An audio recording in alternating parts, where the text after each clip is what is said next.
একটু আগে আমি মামির রুমে যাচ্ছিলাম আমার রসায়ন বইটা খোঁজার জন্য।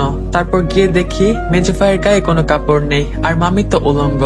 আমাকে দেখে চমকে ওঠে তারা, আর মামি আমার কাছে এসে বলে, প্লিজ তুমি কাউকে বলো না, আমার সংসারটা থাকবে না, চাইলে তুমি আর তোমার মেজো ভাই মিলে আমার দেহ ভোগ করতে পারো। আমি একটা থাপ্পড় মেরে বললাম, কি ভাবছেন, যা বলবেন তাই করব? কখনো না। আচ্ছা, আমার মামা কি আপনার কোনো চা অপন্ন রাখছে? তাহলে এমন করলেন কেন? আমি এক নিঃশ্বাসে কথাগুলো বলে ফেললাম। এদিকে মেজো ভাই যে কখন রুম থেকে বের হয়ে বাইরে থেকে দরজা লাগিয়ে দিয়েছে আমি বুঝতেই পারিনি। মামি চিৎকার করতে শুরু করলো, বাঁচাও, কে কোথায় আসো, বাঁচাও আমাকে প্লিজ, সোহান আমার এত বড় ক্ষতি করো না। আমি একদম বোবা হয়ে গেছি, আমার মুখ দিয়ে আর কোনো কথা বের হচ্ছে না। এদিকে মামি চিৎকার শুনে সবাই চলে এসে আম্মু আমার কাছে এসে ঠাস করে একটা থাপ্পড় লাগিয়ে দেয় আর বলে, তুই যে আমার ছেলে এটা আমার ভাবতেও লজ্জা লাগছে, কিভাবে পারলে এটা করতে, তোর কি বিবেকে বাঁধলো না? আমি বললাম, সত্যি আম্মু, আমি কিছু করি নাই, মামি মিথ্যে বলতেছে। আম্মু বলল, চুপ মিথ্যাবাদী, তুই এই মুহূর্তে বাসা থেকে বের হয়ে যা, তোর মুখ আমি দেখতে চাই না। এইদিকে মামি আর মেজো ভাইয়ের মুখে দেখে বোঝা যাচ্ছে তারা খুব খুশি। আমি বললাম, আচ্ছা আম্মু, আমি চলে যাচ্ছি, কিন্তু সত্যিটা একদিন তোমরা জানতে পারবা, সেদিন হয়তো আমাকে পাবা না। বলে আমি বাসা থেকে চলে আসলাম, সবকিছু খুশিয়ে নিলাম। তারপর মামির রুমে গেলাম। মামিকে আমি বললাম, কি অন্যায় করেছিলাম আপনার, যার জন্য আমাকে আজ এত বড় শাস্তি দিলেন, আম্মুর কাছে আমাকে এত বড় খারাপ বানিয়ে দিলেন। আচ্ছা ভালো থাকবেন, আর আমার একটা কথা রাখবেন। তখন মামি বলল, কি বলো? আমি বললাম, আমার আম্মুর খেয়াল রাখবেন একটু, যখন যা লাগে একটু আগাই দিবেন প্লিজ। মামি বলল, আচ্ছা চেষ্টা করব। আমি বললাম, আচ্ছা ঠিক আছে, আল্লাহ হাফেজ। বলেই আমি বের হয়ে গেলাম বাসা থেকে। পিছন ফিরে একবার তাকালাম বাসার দিকে। অনেক কষ্ট হচ্ছে আজ, নিজের আপন মানুষরাই আজ মিথ্যা অপবাদ দিল, নিজের আপন মাও আমাকে বিশ্বাস করলো না। তারপর হাঁটা ধরলাম। এখন রাত 12টা বেজে 31 মিনিট। হাঁটছি, একটু আগে হয়ে যাওয়া আর সব ঘটনা ভাবছি। আচ্ছা, এখন আমার পরিচয়টা দিয়ে নি। আমি রাফি ইসলাম, সবাই রাফি নামে ডাকে। এবার এসেছে দিব। পরিবারে আমি, আমার আম্মু, মেজো ভাই আর মামি থাকি। আমরা 3 ভাই 1 বোন। আপুর বিয়ে হয়ে গেছে অনেক আগেই। আমার বড় ভাই আর মামা আমেরিকায় থাকে, আর মামার বাড়িও কেউ নেই, তাই মামি আমাদের সাথেই থাকে। এই যা আপনাদের পরিচয় দিতে গিয়ে বাস স্টেশনে চলে আসছি। পকেটে আছে মাত্র 1590 টাকা। কি করব, কোথায় যাব ভাবছি। ভাবতে ভাবতে কখন যে ঘুমিয়ে গেছি খেয়াল নেই। অপরিচিত এক লোক এসে বলল, এই ছেলে এইভাবে ঘুমাচ্ছ কেন, ওঠো এখান থেকে। আমি বললাম, কে কে? জি আঙ্কেল, উঠছি। এই বলে ঘুম থেকে উঠে পড়লাম। অপরিচিত লোকটি বলল, কোথা থেকে যে আসে এসব মানুষ বুঝি না। বলেই তিনি দোকান খুললেন। আমি একটা চা এর দোকানে এসে মুখ দিয়ে পানি, 2টা রুটি আর 1 কাপ চা খেলাম। তারপর দোকানদার আঙ্কেলকে বিল দিয়ে চলে আসলাম। ভাবছি চলে যাব এই শহর ছেড়ে, তাই করলাম, একটা টিকিট কিনে নিলাম, উদ্দেশ্য চট্টগ্রাম। তারপরে বাসে উঠে বসলাম। বাস চলছে আপন গতিতে, আর আমি এখনো ঘুমিয়ে গেছি, খেয়াল করি নাই। বাসে হেল্পার বলছে, এই মামা আর কত ঘুমাবে, এবার নামেন। তখন আমি বললাম, হ্যাঁ হ্যাঁ, আমি কি চট্টগ্রাম এসে গেছি? বাস হেল্পার বলল, জি। তারপর আমি বাস থেকে নেমে একটা হোটেলে গেলাম। অনেক ক্ষুধা লেগেছে, ওই যে সকালে 2টা রুটি আর 1 কাপ চা খেয়েছি, তারপর আর কিছুই খাইনি। তারপর হোটেল থেকে খেয়ে বেরিয়ে আসলাম। কাছে আর মাত্র 955 টাকা আছে। কি করব, কোথায় থাকবো ভাবছি আর হাঁটছি। হঠাৎ কোথা থেকে যেন আওয়াজ আসলো, কে কোথায় আছো, বাঁচাও আমার ছেলেকে, প্লিজ আমাকে মারো, তাও আমার ছেলেকে মেরো না। একটা লোক হাসি দিয়ে বলল, তোর ছেলেকেই মারবো। আমি কাছে যেতেই একজন লোক বলল, এই ছেলে কি চাই এখানে, যাও এখান থেকে ভাগ। আমি বললাম, কিছু চাই না আঙ্কেল, শুধু আপনারে আর এই আপনার চামচা কয়টা চাই। সে লোকটি বলল, মানে? আমি কোনো কথা না বলে দিলাম একটা বুকে লাথি। তারপর একে একে সবাইকে ওদের পাওনা বুঝিয়ে দিলাম, কিন্তু একটা লাথি দিয়ে পিছন থেকে আমার মাথায় মারে কে যেন। তারপর আমার কিছুই মনে নেই। চোখ খুলতে নিজেকে একটা হাসপাতালে আবিষ্কার করলাম। পাশে মায়ের বয়সী একটি আন্টি, একটা ছেলে, যে ছেলেটাকে আমি বাঁচাইছিলাম। আমি বাঁচাইনি, আল্লাহ তাআলা বাঁচাইছেন, আমি মাত্র ওসিলা ছিলাম। আর একটা মেয়ে বসে আছে। আন্টি বলল, বাবা তোমার এখন কেমন লাগছে? আমি বললাম, জি আন্টি, ভালো লাগছে। আমাকে এখানে কে আনলো? সেই মেয়েটি তখন বলল, আমার বাবা আনছে এখানে আপনারে। তারপর সব খুলে বলল সেই মেয়েটি 2 দিন আগের রাতে যা যা হয়েছিল। আমি বললাম, আমার জন্য আপনারা এত কষ্ট করতে গেলেন কেন? তারপর একজন অপরিচিত লোক রুমে ঢুকতে ঢুকতে বলল, কি যে বলো তুমি, আমার ছেলে আর আমার জীবন বাঁচাইছো, আর আমরা তোমাকে বাঁচাবো না? সে লোকটা বলল, আচ্ছা বাবা, তোমার বাবা মা কারো নাম্বার বলো, আমি তাদের আসতে বলি। আমি বললাম, আসলে এই শহরে আমার আপন বলতে কেউ নেই। আঙ্কেল বলল, কেন, তাহলে তুমি এখানে কি করছো? তখন আমি বললাম, অনেক বড় কাহিনী, অন্য একদিন বলবো। বলে উঠে যাব এমন সময় সেই মেয়েটি বলল, এই ছেলে কোথায় যাচ্ছ? আমি বললাম হাসপাতালের বিল দিয়ে দেখি কোথায় যাওয়া যায়। আন্টি বলল, কি বলো বাবা, এসব কোথাও যেতে হবে না, তুমি আজ থেকে আমার কাছে থাকবে। আমি বললাম কিন্তু, সেই মেয়েটি বলল, কোনো কিন্তু না, আমি যা বলেছে তাই হবে। কি বলো বাবা? তখন আঙ্কেল বলল, মামুনি, আমিও এটাই চাইছিলাম, কিন্তু তোমার মা তো বলে দিল। তারপর হাসপাতাল থেকে ডাক্তারের অনুমতি নিয়ে সিএনজি নিয়ে আমি আর সবাই আঙ্কেলদের বাসার সামনে চলে আসলাম। আমি আন্টিকে বললাম, আন্টি এটা কি আপনাদের বাসা? আন্টি বলল, কেন বাবা, পছন্দ হয় নাই? আমি বললাম, এত সুন্দর বাড়ি আমি কোনোদিন চোখে দেখি নাই। সে মেয়েটি বলল, হয়েছে হয়েছে, আর পার মারতে হবে না, ভিতরে চলেন। তারপর আমাকে একটা রুমে এগিয়ে দিল। আমি গিয়ে ফ্রেশ হয়ে বিছানায় গা এলিয়ে দিলাম। তারপর কখন যে ঘুমিয়ে গেছি মনে নাই। এই যে আম্মু খেতে ডাকছে আপনাকে। আমি বললাম, আম্মু তুমি যাও, আমি আসতেছি। সে মেয়েটি বলল, এই ছেলে, এই আমার কথা কি কান দিয়ে যায় না তোমার? আমি কি তোমার আম্মু লাগি? হ্যাঁ। সে তো রেগে মেয়ে ফায়ার। আমিও উঠে গেছি, ফ্রেশ হয়ে নিচে চলে আসলাম রাতের খাবার খেতে। তারপর টেবিলে বসলাম, খাচ্ছি। তারপর আঙ্কেল তার মেয়ের সাথে আমার পরিচয় করিয়ে দিল। মেয়েটা আমাদের সাথেই পড়ে, নাম নুসরাত জাহান অনক। খাওয়া শেষ করে আমি আমার রুমে চলে আসলাম। তারপর শুয়ে আসছি, এমন সময় আমার রুমে চলে এলো সবাই। আঙ্কেল বলল, কি হয়েছে বাবা তোমার সাথে, এবার আমাদের বলো। আমি সব বললাম। আপনারা তো জানেনই, তাই আর বললাম না। তারপর তাকিয়ে দেখি সবার চোখে পানি। কনক বলল, মানুষ এত খারাপ হতে পারে, তাও নিজের মায়ের পেটের ভাই। আমি বললাম, আচ্ছা বাদ দেন আঙ্কেল, আপনারা যান ঘুমিয়ে পড়েন। তখন আন্টি বলল, আচ্ছা বাবা, গুড নাইট। এটা বলে চলে গেল তারা, শুধু কনক থেকে গেল। কনক বলল, আচ্ছা আমার বন্ধু হতে পারি? আমি বললাম, একজন খারাপ ছেলের সাথে আপনি বন্ধুত্ব করবেন, হাস্যকর। কনক বলল, একদম মেরে ফেলবো যদি আবার নিজেকে খারাপ বলো। আমি বললাম, আচ্ছা আজ থেকে আমি আর আপনি বন্ধু, ওকে? কনক বলল, বন্ধু হলে আপনি না তুমি বলতে হয়। আমি বললাম, আচ্ছা বলবো, এখন যাও ঘুমাও, গুড নাইট। কনক বলল, আচ্ছা ঘুমিয়ে পড়ো তুমি। বলে কনক আমার রুম থেকে চলে গেল। আমিও ঘুমিয়ে পড়লাম। ঘুম ভাঙলো ফজরের মিষ্টি আজানে। আমি উঠে অজু করে মসজিদে চলে গেলাম। তারপর নামাজ পড়ে এবার বাসার সামনে চলে আসলাম। এসে ছাদে গেলাম, এই শহরটাকে দেখছি। এমন সময় পেছন থেকে কে যেন আমার কাঁধে হাত রাখলো।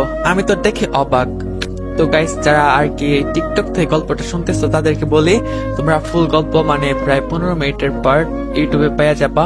ইউটিউবের নাম ইটস মিয়ান। যারা ইউটিউবে শুনতেছো তাদের অসংখ্য ধন্যবাদ। চলো এবার গল্প ফেরা যাক। যেই আমার কাঁধে হাত রেখেছিল সে লোকটি আর কেউ না, সে হলো কনক। কনক বলল, তুমি এখানে কি করছো এত সকালে, আর এখনই ঘুম থেকে উঠলা? আমি বললাম, এই তো নামাজ পড়ে একটু ছাদে আসলাম। তুমি কখন ঘুম থেকে উঠলা? কনক বলল, এই তো কিছুক্ষণ আগে। আচ্ছা তুমি থাকো, আমি কফি বানিয়ে আনতেছি।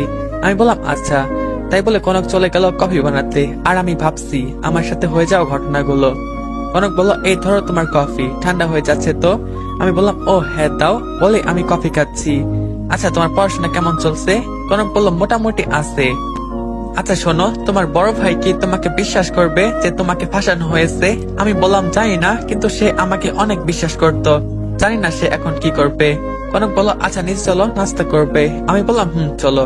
বলেই দুইজন নিচে চলে আসলাম। দেখি আঙ্কেল চা খাচ্ছে আর খবরের কাগজ পড়ছে, আর আন্টি নাস্তা রেডি করতেছে। আঙ্কেল বলল, বাবা তোমার নামটাই তো জানা হলো না। তখন আমি বললাম, জি আমার নাম রাফি ইসলাম, সবাই রাফি বলেই ডাকে। আঙ্কেল বলল, আচ্ছা রাফি, এখন তুমি নাস্তা করে কনকের সাথে ওর স্কুলে যাবে, ওকে? আমি বললাম, সে যদি আমাকে সাথে নেয় এটা নিয়ে সবাই কি ভাববে? আর সব থেকে বড় কথা হলো, কনক কি চায় আমাকে নিতে? তখন কনক বলল, আমি কখন বললাম যে আমি আপনাকে নিব না? আমি তো কনকরে দেখে অবাক, কি যে বলবো ভাই, একদম নায়িকা নায়িকা লাগছে। তার থেকেও বেশি নীল শাড়ি, নীল ব্লাউজ, নীল চুড়ি, তার থেকেও বেশি ভালো লাগছে তার চুলগুলো, যা লাগছে না। আমি ওর দিকে হা করে তাকিয়ে আসছি। কনক বলল, এই যে এত দেখতে হবে না, আমি কোনো পড়ি না যে হা করে তাকিয়ে থাকবেন। আঙ্কেল বলল, আমার মেয়ে পরীর থেকেও বেশি সুন্দর। কি বলো সিয়ামের আম্মু? ও হ্যাঁ, তোমাদের তো বলতে মনেই নাই যে কনকের একটা ছোট ভাই আছে যার নাম সিয়াম, এখন মনে পড়লো। আন্টি বলল, আমার মেয়েটা অনেক সুন্দর। আচ্ছা বাদ দাও, আসো খেতে আসো। বলেই সবাই খেতে বসলাম। আমি লজ্জার জন্য খেতে পারছি না, আমার ক্ষুধার জ্বালায়ও থাকতে পারছি না। কনক বলল, সুহান এটা তোমার নিজের বাড়ি ভাবে থাকতে পারো, লজ্জা না পেয়ে পেট ভরে খাও, আবার বেশি খেও না, তাহলে পেট ফেটে যাবে, সব বাইরে বেরিয়ে পড়বে। বলে সে হাসতে লাগলো। আমি তো লজ্জায় শেষ, কি করব? খাবার টেবিল থেকে উঠে রুমে চলে আসলাম। শালার, আমি বলে বেশ খাই, তোরা একদিন দেখে নিব কনকের বাচ্চা। কনক আমার রুমে আস্তে আস্তে বলল, আমাকে বকা হচ্ছে তাই না? বলেই আমার পাশে বসে পড়লো কনক। নাস্তা নিয়ে আসছে। আমি বললাম আমার আর খেতে ইচ্ছা করছে না, নিয়ে যাও তুমি। কনক বলল কি বলবি, আবার বলতো কুত্তা, বলে আমার মুখের মধ্যে এক টুকরা রুটি দিল। আমি আহ করে উঠলাম। জীবনে প্রথম কোনো মেয়ে আমাকে খাইয়ে দিচ্ছে। খাওয়া শেষ করলাম, তারপর রেডি হয়ে বের হলাম কনকের সাথে। কনক ওদের গাড়ি বের করতে বলল ড্রাইভারকে, কিন্তু আমি নিষেধ করলাম। আমি বললাম কনক আমরা রিক্সায় করে যাই। কনক বলল আচ্ছা, বলে এটা রিক্সা ডাক দিল। তারপর রিক্সায় উঠে পড়লাম। কনক বলল এই দিকে সরে আসো, পড়ে যাবে তো তুমি। আমি বললাম না ঠিক আছে, সমস্যা নাই, পড়বো না। তখন ও বলল তোমাকে বলছি না এদিকে এসে বসতে। তারপর একদম ওর গা ঘেসে বসলাম। অনেক ভালো লাগছে, আজ এই প্রথম কোনো মেয়ের সাথে রিক্সায় করে যাচ্ছি। তারপর রিক্সা একটা শপিং মলের কাছে এসে থামলো। কনক বলল নেমে পড়ো। আমি বললাম আমাদের তো যাওয়ার কথা তোমার স্কুলে, তো শপিং মলে আনলে যে? কনক বলল এত কিছু বলতে পারবো না, খালি প্রশ্ন করো। তখন পাশ থেকে রিক্সাওয়ালা মামা বলল মামা ভাড়াটা দিয়ে দাও, আমি চলে যাই। কনক বলল হ্যাঁ আঙ্কেল, বলে ব্যাগ থেকে 500 টাকার একটা নোট বের করে এগিয়ে দিল। রিক্সাওয়ালা বলল ম্যাডাম আমার কাছে তো খুচরো নাই, আপনি খুচরো টাকা দেন। কনক বলল আরে আপনি সবটাই রেখে দেন, সমস্যা নাই। রিক্সাওয়ালা বলল ম্যাডাম আপনার মতো ভালো মানুষ আমি কখনো খুঁজে পাই নাই। যেখানে মানুষ 50 টাকা দিতে গিয়ে গালাগালি করে আর আপনি 500 টাকা দিলেন, আল্লাহ আপনাকে ভালো করুক, বলে চলে গেলেন। তারপর কনক আমার জন্য 4টা জিন্স প্যান্ট, 4টা টি শার্ট, 4টা শার্ট আর 3টা ট্রাউজার কিনলো আর 2টা লুঙ্গি। তারপর মার্কেট থেকে বের হয়ে একটা মোবাইল শোরুমে নিয়ে গেল আর একটা মোবাইল কিনলো। আমি কিন্তু দেখি নাই কি ফোন, তাই বলতে পারলাম না। তারপর বাসায় চলে আসলাম। এসে কলিং বেল টিপলাম, আন্টি খুলে দিল। আমি বললাম আঙ্কেল আন্টি কোথায়? আন্টি বলল তোমার আঙ্কেল অফিসে গেছে। আমি বললাম ও আচ্ছা, বলে রুমে চলে আসলাম। তারপর ফ্রেশ হয়ে একটু ঘুম দিলাম। আমি ঘুমের দেশে, কিন্তু আমাকে কে যেন একটা ডাক দিল। আমি তো তাকিয়ে অবাক। সে লোকটা আর কেউ না, তিনি হলেন আঙ্কেল। আঙ্কেল বললেন সোহান ঘুম থেকে উঠে পড়ো, লাঞ্চ করতে হবে তো, উঠে পড়ো বাবা। আমি বললাম জি, বলে ওয়াশরুমে চলে গেলাম। ফ্রেশ হয়ে নিচে গিয়ে টেবিলে বসলাম। তারপর কনক খাবার বেড়ে দিল, খাচ্ছি আর টুকি কথা বলছি। আঙ্কেল বলল আচ্ছা সোহান তোমার কি কোনো ইচ্ছা আছে? আমি বললাম জি আঙ্কেল, আমি পড়াশোনাটা চালিয়ে যেতে চাই আর নিজের পায়ে দাঁড়াতে চাই। আন্টি বলল তোমার বুদ্ধি আছে বটে, আচ্ছা তুমি কনকের সাথে কোচিং প্লাস ওর হোম টিচারের সাথে পড়াশোনা চালিয়ে যাবে, ওকে? আমি বললাম আচ্ছা ঠিক আছে। এটা বলে খাওয়া শেষ করে রুমে চলে আসলাম। এর মধ্যে কনক চলে আসলো আমার রুমে। কনক বলল কি করতেছো সোহান? আমি বললাম কিছু না, শুয়ে আছি। ও তোমাদের তো বলতে ভুলেই গেছি, আমার আরেক নাম সোহান। আমি এখানে সবাইকে সোহান নামে পরিচয় দিয়েছি। কনক বলল তোমার জন্য একটা সারপ্রাইজ আছে, চোখ বন্ধ করো। তারপর আমি চোখ বন্ধ করলাম। কনক বলল এবার চোখ খোলো। আমি চোখ খুলে দেখি একটা ব্যাগ আর একটা স্মার্টফোন, আর ব্যাগ খুলে কালকে কেনা সব কাপড় দেখতে পেলাম। তারপর কনক বলল রেডি হতে, বাইরে যাবে। আমিও রেডি হয়ে রুম থেকে বের হলাম। ওমা, দেখি সবাই আমার দিকে তাকিয়ে আছে। কালো পাঞ্জাবি, কালো জিন্স, কালো জুতা, এক কথায় সবই কালো। আন্টি বলল আজ দেখছি ছেলেকে খুব সুন্দর লাগছে। কনক বলল এই ছেলেটা কে আম্মু? অনেকটাই অবাক হয়ে আন্টি বলল আরে সোহানো, সত্যি আজ ওকে অনেক সুন্দর লাগছে, যে কোনো মেয়ে দেখে পাগল হয়ে যাবে। কনক ফিস করে বলল আমি পাগল হলেই হবে। আমি বললাম কিছু বললা কনক? কনক বলল কই কিছু বলি নাই তো, চলো।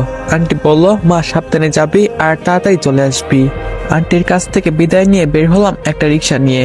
তারপর একটা পার্কের সামনে এসে রিক্সার ভাড়া মিটিয়ে বেঞ্চে বসে দুজন বসলাম। আমি কনককে বললাম কনক বাদাম খাবা? কনক বলল আমি বললাম আচ্ছা থাকো, আমি নিয়ে আসতেছি। বলি আমি চলে গেলাম বাদাম আনতে।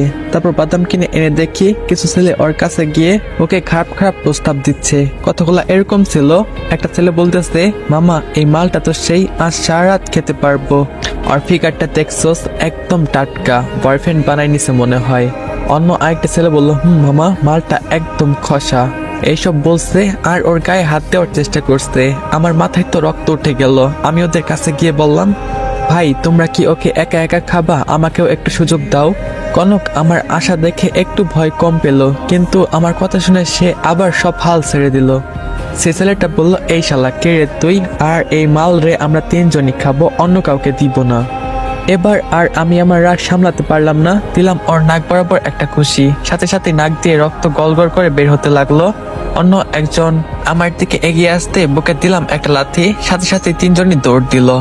তারপর কনককে নিয়ে বাসায় চলে আসি। আসার সময় ওর জন্য আর ছোট ভাইয়ের জন্য কিছু ফুচকা আর চকলেট নিয়ে আসি। কনক কান্না করতে করতে ওর রুমে চলে গেল। আমি ওর পিছে গেলাম। তারপর কনক এমন একটা কাজ করলো, আমার সত্যি অনেক রাগ হলো কাজটি দেখে। আমি দরজায় ধরেছিলাম আর ওই দিক থেকে দরজা বন্ধ করে দেয়, যার কারণে আমি হাতে অনেকটাই ব্যথা পাই। এক পর্যায়ে একটু জোরে চিৎকার করে দেই। তারপরে আন্টি চলে আসে আমার কাছে, এসে দেখে আমি হাতের ব্যথায় ছটফট করতেছি। আন্টি বলল, বাবা এই মাত্র বাহির থেকে আসলাম আর কি থেকে কি হয়ে গেল, কান্না করতে করতে এইটুকু বলে আন্টি। আমি আন্টিকে বললি, আন্টি আমার কিছু হয় নাই, আগে আপনি কনককে সামলান। এইটা বলে কনকের দরজা ধাক্কাতে থাকি আমরা। আমি কনককে বললাম, কনক দরজা খোলো, না হলে কিন্তু দরজা ভেঙে ফেলবো, প্লিজ তুমি দরজা খোলো প্লিজ। এটা বলে বলে এক পর্যায়ে দরজা ভেঙে ভিতরে প্রবেশ করলাম। আমি দেখে তো অবাক, কনক আত্মহত্যা করতে যাচ্ছিল, কিন্তু সময় বুঝে দরজাটা ভেঙে ফেলি, আর যার কারণে ও আর সাহস পায়নি আত্মহত্যা করার। আমি ওর কাছে গেলাম এবং ওর গালে 2টা থাপ্পড় দিয়ে আমার রুমে নিয়ে গেলাম ওকে। আঙ্কেল তখন বলল, তোমার এত বড় সাহস কিভাবে হলো কনক, কেন করতে যাচ্ছিল ওই পাপ কাজ? কনক এবার কান্না করে দিল আর ফুপিয়ে ফুপিয়ে বলতে লাগলো, আমরা একটা পার্কে বসেছিলাম, কি মনে হলো বাদাম খেতে ইচ্ছা হলো, তারপর সোহান রে বললাম বাদাম আনতে, সে বাদাম আনতে গিয়েছিল আর ওই ফাঁকে আমার ওরা টিজ করতেছিল, অনেক খারাপ ভাষায় গালাগালি করতেছিল, যার কারণে আমি আত্মহত্যা করতে চাইছিলাম বলে ফুফাতে লাগলো। আন্টি বলল, মোটেও তুমি এখনো বুদ্ধিমান হয়ে ওঠো নাই, সোহানের দিকে একটু খেয়াল করে দেখো, ও কত বড় একটা মিথ্যা অপবাদ মাথায় নিয়ে ঘুরে বেড়াচ্ছে, কিন্তু ও কি তোমার মতো এই পাপ কাজ করতে গেছে? কনক চুপ। আঙ্কেল বলল, তোমার আম্মু কি বলেছে উত্তর দাও। কনক বলল, আর হবে না এমন ভুল বাবা, এবারের মতো মাফ করে দাও বলে কান্না করতে লাগলো। আমি বললাম, আন্টি যা হয়েছে বাদ দেন তো, আমার অনেক ক্ষুধা লেগেছে, চলেন ডিনার করে নেই। কনক বলল, এমন পেটুক আমি আগে কখনো দেখি নাই বলেই এক দৌড়ে ওয়াশরুমে চলে গেল। আমি পেটুক তাই না রে, পরে দেখে নিব বলে নিচে চলে গেলাম। তারপরে একটা চেয়ার আগায় নিয়ে বসে পড়লাম। আজকে আমার পছন্দের খাবার রান্না হয়েছে, বিরিয়ানি আর ঝাল ঝাল কষা মাংস, আরো অনেক কিছু রান্না হয়েছে, কিন্তু আমি ওই 2টাই খাচ্ছি। কি টেস্ট, খাচ্ছি আর বলছি। কনক নিচে নামতে নামতে একটু অভিমানের সুরে বলল, আমাকে একা রেখে খাওয়া শুরু করে দিলা। আমি তখন বললাম, একটু বেশি ক্ষুধা লেগেছিল তো তাই। তারপর আন্টি কনকের প্লেটে খাবার বেড়ে দিল, সবাই খাচ্ছে আর গল্প করতেছে। আমি আঙ্কেলকে জিজ্ঞেস করলাম, আঙ্কেল আপনার অফিস কেমন চলতেছে? আঙ্কেল বলল, আলহামদুলিল্লাহ বাবা, অনেক ভালো চলতেছে। তা তোমার এখানে ভালো লাগছে তো, নাকি মন খারাপ লাগছে? আমি তখন আঙ্কেলকে বললাম, না সত্যি আমার অনেক ভালো লাগছে এখানে, কিন্তু আমার মনের মধ্যে কি হচ্ছে সেটা শুধু আমি জানি। কতদিন মা বলে ডাকতে পারি না, মায়ের হাতে রান্না খাই না। ভাবতে ভাবতে 2 ফোঁটা চোখ থেকে নোনা জল গড়িয়ে পড়লো। আন্টি বলল, বাবা কান্না করছো কেন? আমি তখন বললাম, না আন্টি কিছু না, চোখে কি যেন পড়েছে তাই পানি বের হয়ে গেছে বলে খাওয়া শেষ করে আমার রুমে চলে আসলাম। একটা লুঙ্গি আর একটা টি-শার্ট পরে নিলাম, তারপর কনকের দেওয়া ফোনটা হাতে নিলাম, তারপর শুয়ে পড়লাম। অনেকদিন ফেসবুকে যাওয়া হয় না, ফেসবুক আইডিটা লগ ইন করলাম। ওমা দেখি 300+ এসএমএস গুলা এরকম ছিল, ভাই আপনি আর গল্প দেন না কেন, অনেক মিস করি আপনাকে। আবার আমার কিছু কাছের মানুষও আমার খোঁজ জানতে চাইছিল। তারপর আমার চোখ আটকে যায় একটি এসএমএস এর দিকে, যা দেখে আমার চোখ কপালে উঠে যায়। এসএমএসটি ছিল আমার মেজো ভাইয়ের। আমার মেজো ভাই বলেছে, কিরে কেমন আছিস, আমাকে মাফ করে দিস রে, অনেক বড় অন্যায় করে ফেলেছি আমি তোর সাথে। আর একটা সত্যি কথা কি জানিস, আমি একদিন আমার রুমে বসে টিভি দেখতেছিলাম, আর মামি যখন আমার রুমে এসে আমার কোলে বসে পড়ে, তারপর এই খারাপ প্রস্তাব দেয়, আমি যদি ওর সাথে না করি তাহলে ও চিল্লাচিল্লি করে আমাকে ফাঁসিয়ে দেবে। তাই আমি বাধ্য হয়ে তার সাথে ওই নোংরা কাজ করতাম। আর মেন কথা, মামির কোনো বাচ্চা হয় না, তার কারণে সে আমার কাছে আসতো। আমি তোর সাথে অনেক বেশি অন্যায় করে ফেলেছি, পারলে আমাকে মাফ করে দিস ভাই, আল্লাহ হাফেজ। আর তোর যখন যা লাগবে আমাকে বলিস। আমি এসএমএসটা দেখে সত্যি খারাপ লাগতেছে, তাই আর কোনো কিছু না ভেবে ঘুমানোর প্রস্তুতি নিলাম, ঘুমিয়ে গেলাম। রাত 3:35। এত রাতে আমার ফোনে কে ফোন দিল? আর এটা তো আমার নতুন নাম্বার, কে পেলো এই নাম্বার? বলে কেটে দিলাম, কিন্তু আবার কল দিল, আবার কেটে দিলাম। সাধারণত আমি কোনো অপরিচিত নাম্বারে কল রিসিভ করি না, তাই বারবার কেটে দিচ্ছিলাম। আবার কল দিল, কিন্তু এবার রিসিভ করলাম, করে রাগী কণ্ঠে বললাম, এই আপনার কি বিবেক বলতে কিছু নাই? বারবার কল কেটে দিচ্ছি, তাও কেন বিরক্ত করতেছেন? হ্যাঁ, আর এত রাতে কেন কল দিচ্ছেন? জানেন না এখন মানুষ ঘুমায়? অপরিচিত কণ্ঠটি বলল, একটু সাথে আসবা প্লিজ। আমি বললাম, কে? কনক। কনক বলল, প্লিজ আসো। আমি বললাম, এত রাতে সাদে কেন? আর আঙ্কেল আন্টি দেখলে খারাপ ভাববে তো। কনক বলল, কেউ কিছু ভাববে না, আসতে বলছি আসো। আমি বললাম, আচ্ছা আসতেছি বলে সাদে চলে গেলাম। কি হয়েছে, এত রাতে আমাকে সাথে রাখলা? কনক বলল, সোহান, আমি তোমাকে যেদিন হাসপাতালের বেডে দেখি সেদিনই তোমাকে আমি ভালোবেসে ফেলি। তোমার ওই বুকে আমি সারা জীবন থাকতে চাই। দেবে কি আমাকে থাকতে? I love you Sohan, I love you so much. Do you love me? আমি তো অবাক এই মেয়ের কথায়। কি বলছে কি এই মেয়ে? তারপরে বললাম, আমি কখনো কারোর সাথে বিশ্বাসঘাতকতা করিনি। তোমার বাবা আমাকে এখানে থাকতে দিছে, এমনকি আমার পরিবারের একজন মানে। আমি পারবো না তোমাকে ভালোবাসতে, প্লিজ জোর করো না। আমার কথা শুনে কোনো কান্না করতে করতে চলে আসে রুমে। আমিও গিয়ে শুয়ে পড়ি। সকাল 9টা। আন্টি বলছে, বাবা উঠে পড়ো, কনকের সাথে নাস্তা করে স্কুলে যাও। আমি উঠে ফ্রেশ হয়ে নিচে চলে আসলাম। তারপর নাস্তা করে ওর সাথে বের হলাম রাস্তায়। আমার সাথে কনক একটা কথা বলে না। তারপর স্কুলের সামনে এসে রিক্সা ভাড়া মিটিয়ে গেলাম। কনকের আশা দেখে ওর ফ্রেন্ডরা সব এগিয়ে আসে। আর প্রথম বান্ধবী বলে, কিরে, এটা তোর বয়ফ্রেন্ড নাকি? এটা তো দেখতে একদম নায়কের মতো। অন্য বান্ধবী বলল, সত্যি এটা তোর বয়ফ্রেন্ড? যদি তোর বয়ফ্রেন্ড না হয় তাহলে আমি প্রেম করি, আমি তো দেখি প্রেমে পড়ে গেছি। কনক বলল, এই তোরা থামবি, ও আমার বিএফ কেন হতে যাবে, আমাদের বাসায় কাজ করে। তাই বাবা বলল, ও আজ থেকে তোমার সাথে পড়তে যাবে, তাই নিয়ে আসলাম। দেখতে তো একটা খ্যাত। আমি কনকের কথা শুনে মনে মনে অনেক কষ্ট পেলাম। চোখ দিয়ে দুপটা নোনা জল গড়িয়ে পড়লো। সেই মেয়েটি বলল, তুমি প্লিজ কষ্ট পেও না, ও একটু রাগী। আমি ওর হয়ে ক্ষমা চাচ্ছি। আমি বললাম, আরে সমস্যা নাই, চলো ক্লাসে চলো। ক্লাসে চলে গেলাম। ক্লাসের রুমে ঢুকে সবার ভালো মন্দ খোঁজ নিতে গিয়ে আমার দিকে নজর যায়। স্যার এসে আমাকে বলল, এই ছেলে এখানে কি করতেছো, বের হয়ে যাও ক্লাস থেকে, বলে আমার কাছে আসতে লাগলো। কনক বলল, স্যার ওকে বের করবেন না প্লিজ, ও আমার বাসায় কাজ করে, সাথে পড়াশোনাও করে, ওরে বের করে দিবেন না স্যার। এটা শোনার পর ক্লাসের সবাই হা হা করে হেসে উঠলো। তারপর চারিপাশ থেকে আওয়াজ আসলো, সবাই বলতেছে, আজকাল কাজের লোকটাও পড়াশোনা করে, এটা বলে হাসতেছে। আমি একটু কষ্ট পেলাম, কিন্তু সমস্যা নাই, আমাকে সামনে এগোতেই হবে, সবাইকে দেখিয়ে দিতে হবে আমিও পারি। তারপর স্যার ক্লাস শুরু করলো। আজ পদার্থ ক্লাস। এবার সবাইকে প্রশ্ন করলো আলোর প্রতিফলনের ব্যাখ্যা দিতে, কিন্তু সবাই চুপ, কেউ পারতেছে না। তখন আমি বললাম, স্যার আমি পারবো, বলে উঠে দাঁড়ালাম। তারপর সব বুঝিয়ে বললাম। তা দেখে কনক সহ সবাই অবাক। সব থেকে বেশি অবাক স্যার। স্যার বলো, তুমি তো দেখছি অনেক মেধাবী, আজ থেকে আমি তোমাকে পড়াশোনার সকল প্রকার সাহায্য করব। তারপর এক এক করে 6টা ক্লাস করে বাসায় চলে আসলাম। ফ্রেশ হয়ে আবার রুমে গিয়ে ঘুমিয়ে পড়লাম। ঘুম ভাঙলো আঙ্কেলের ডাকে। আঙ্কেল বলতেছে, বাবা কি হয়েছে তোমার, দুপুরে খায় নাই, আবার এখনো ঘুমিয়ে আসো, কোনো কি কিছু বলেছে তোমাকে? আমি বললাম, না আঙ্কেল, ও কিছু বলে নাই, বলে ঘুম থেকে উঠে পড়লাম। তারপর ফ্রেশ হয়ে খেতে গেলাম। তেমন খেতে পারলাম না, কষ্ট করে খেয়ে রুমে এসে শুয়ে গল্প লিখছি। অনেকদিন পর গল্প লিখছি। রাত 12টার দিকে পোস্ট করে ঘুমাই গেলাম। সকালে উঠে স্কুল, তারপর কোচিং, এইভাবে চলছে আমার দিনকাল। দেখতে দেখতে 1 বছর কেটে গেল। এইদিকে সোহানের পরিবার। সোহানের বড় ভাই ওর আম্মুকে ফোনে বলছে, আম্মু আজ আমি আর মামা বাংলাদেশে আসতেছি, আমাদের প্ল্যানটি চট্টগ্রাম বিমানবন্দরে ল্যান্ড করবে, তোমরা আমাকে নিতে এসো কেমন? আর সোহানের জন্য একটা গিফট আছে, আজ ওকে চমকে দিব। আচ্ছা এখন রাখি, বলে কল কেটে দিল। নয় বলল, আপা কে কল করেছিল? আম্মু বলল, সবুজ আর রাব্বি আসতেছে বাসায়, তাই আমাদের চট্টগ্রাম যেতে হবে। মামি বলল, আমাকে সবুজ একবার জানানোর চেষ্টা করলো না। মেজো ভাই বলল, আচ্ছা বাদ দেন মামি, আমরা কিন্তু চট্টগ্রাম বাসে যাব। মামি বলল, ওকে, বলে সবাই রেডি হয়ে নিল। তারপর বের হলো চট্টগ্রামের উদ্দেশ্যে। এবার চলেন আমাদের নায়কের কাছে। আন্টি, কাল সন্ধ্যায় কুষ্টিয়া চলে যাব, পরশু দিন থেকে আমার পরীক্ষা। কনক আমার কথা শুনে অনেক মন খারাপ করে। ও হ্যাঁ, আপনাদের তো বলাই হয়নি, কনক এখন আমার কলিজা। এখন আপনাদের প্রশ্ন হচ্ছে, কনক আমাকে কাজের লোক বলছিল, সে এখন কিভাবে আমার কলিজা হলো, তাই তো? আজ থেকে 5 মাস আগে। তো আসসালামু আলাইকুম গাইস, দ্বিতীয় পার্ট এই পর্যন্তই। এই পার্টটা তোমাদের কাছে কেমন লাগছে অবশ্যই কমেন্ট বক্সে জানাবা। যদি ভালো লাগে তাও জানাবা, আর যদি ভালো না লাগে তাও জানাবা।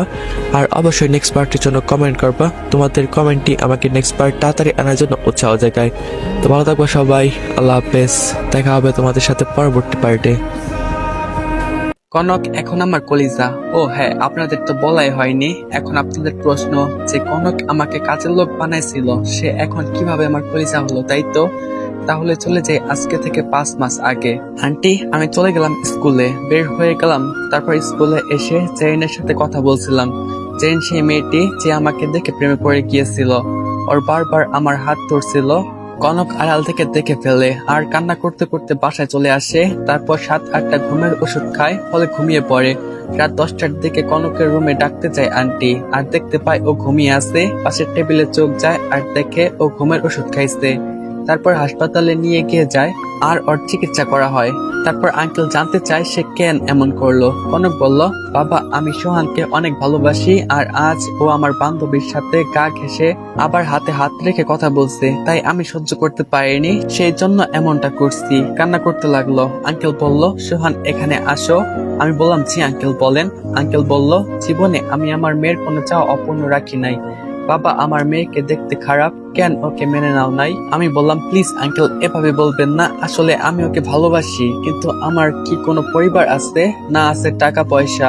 মেইন কথা হচ্ছে আমি আপনার বাড়িতে থেকে আপনার সাথে বেইমানি করতে পারবো না কখনো। আন্টি বলল, আজ থেকে আমাদের আব্বু আম্মু বলে ডাকবা ওকে। আমি বললাম, আপনারা যা বলবেন। তারপরে ওকে বাসায় এনে সুস্থ করা গেল। সেদিন রাতে আমি কনককে বললাম, চান চলো খেতে চলো, আম্মু ডাকে। কনক বলল, আমি কারো চান না আর আমি খাবো না বলে শুয়ে পড়লো। আমি টেবিল থেকে 1 প্লেট খাবার এনে, এই যে মহারানী এবার উঠে খেয়ে নাও, আমাকে উদ্ধার করেন। তারপর ওকে খাইয়ে দিলাম, আমিও খেয়ে নিলাম। তারপর ঘুমিয়ে গেলাম। রাত 3টায় আমি ওকে আবার ডাকলাম। আমি ওর সামনে হাঁটু কেড়ে বসে একটা লাল গোলাপ দিয়ে বললাম, তুমি কি আমার বাবুর আম্মু হবা? হবা কি আমার রাত থেকে গল্প করার সে? হবা কি আমার সেই মানুষটি যার জন্য এতদিন অপেক্ষা করছিলাম? Love you Kanak, love you so much, do you love me? Kanak আমার হাত থেকে ফুলটা নিয়ে আমাকে জড়িয়ে ধরে বলল, লাভ ইউ টু সোহান, অনেক ভালোবাসি আমার এই পাগলটাকে। বলি আমার ঠোঁটের সাথে ওর ঠোঁট মিলিয়ে দিল। 5 মিনিট পর ছেড়ে দিল। আমি বললাম, আমাকে কি মেরে ফেলার প্ল্যান করতো? কনক বলল, এটা ভালোবাসা। বলি আমার বুকে মুখ লুকালো। তারপর কতক্ষণ যে সেখানে ছিলাম মনে নাই। বর্তমান কনক আমাকে বলছে, তুমি আমাকে রেখে চলে যাবা বলে আমাকে জড়িয়ে ধরে কেঁদে দিল। আমি বললাম, আরে পরীক্ষাতে আবার চলে আসবো তো। তারপর ওকে রুমে নিয়ে গিয়ে দরজা আটকে দিলাম।